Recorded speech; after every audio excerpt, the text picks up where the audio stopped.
the United Nations. World Wars. World War I broke out in August 1914. This war started in Europe when the industrialized nations of the world became jealous of each other's powers.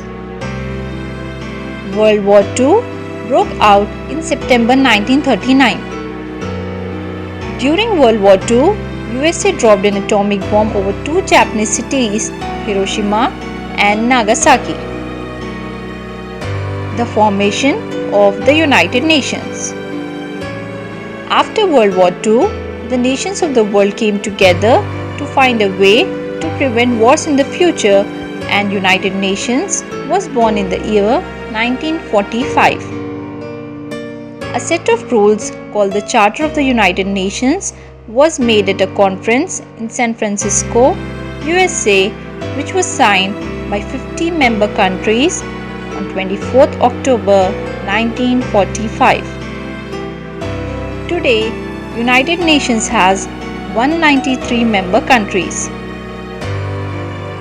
Aims of the United Nations: to maintain international peace and security. United Nations sends military force called Peacekeeping Force to prevent war. It develops friendly relations between nations.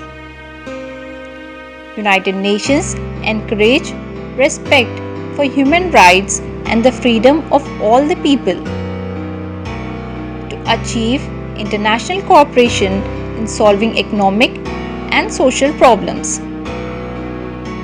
It helps to fight diseases and preserve the environment. These were the aims of the UN. The principles of the United Nations. All countries that are members of the UN are equal, however developed or underdeveloped they may be. All the member countries must obey the Charter.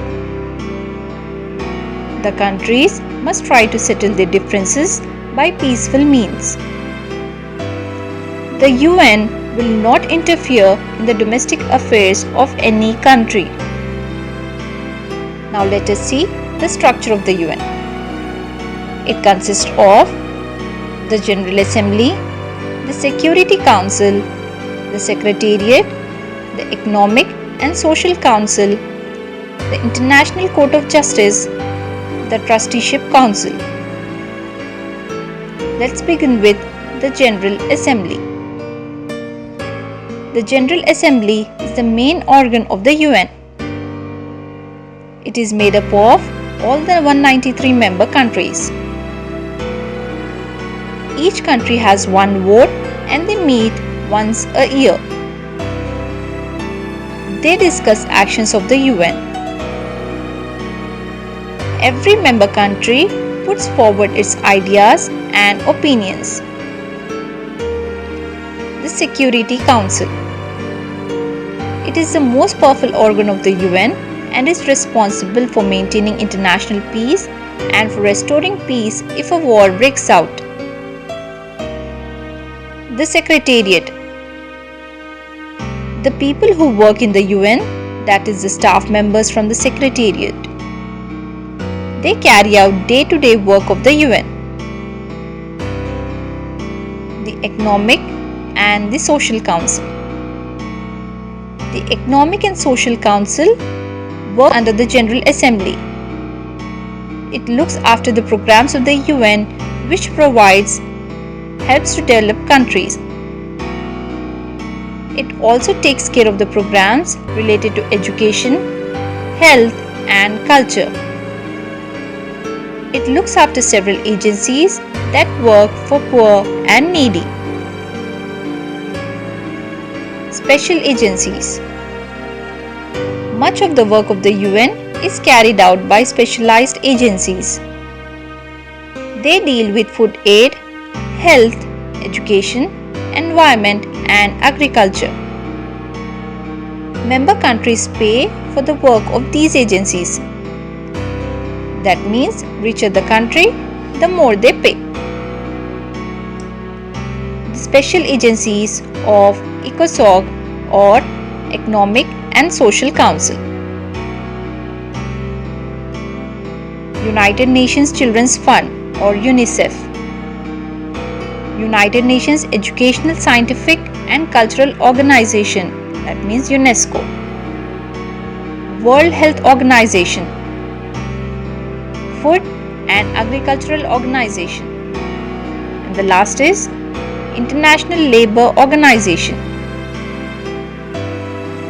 Let's begin with UNICEF, United Nations Children's Fund. It is responsible for the welfare of children all over the world. UNESCO. It encourages nations to work together in areas of education, science and culture. WHO, World Health Organization. It aims to improve the health of the people worldwide. It provides help and training for health workers to fight against diseases such as malaria, tuberculosis and AIDS. Food and Cultural Organization, FAO. Its main aim is freedom from hunger for every human being in the world. It helps nations to increase the food production. International Labour Organization, ILO. Its main aim is to improve the working conditions and living standards of the working class. Now let us see the achievements of the UN. The UN has tried to prevent tensions and wars between countries. For example, war between India and Pakistan, Iran and Iraq, Israel and the Arab countries, North and South Korea, and many others. The UN plays a very important role in arms control, especially in preventing the use of nuclear weapons. It has been successful in its fight against poverty, disease, and illiteracy. It has also been successful in increasing cultural cooperation among countries.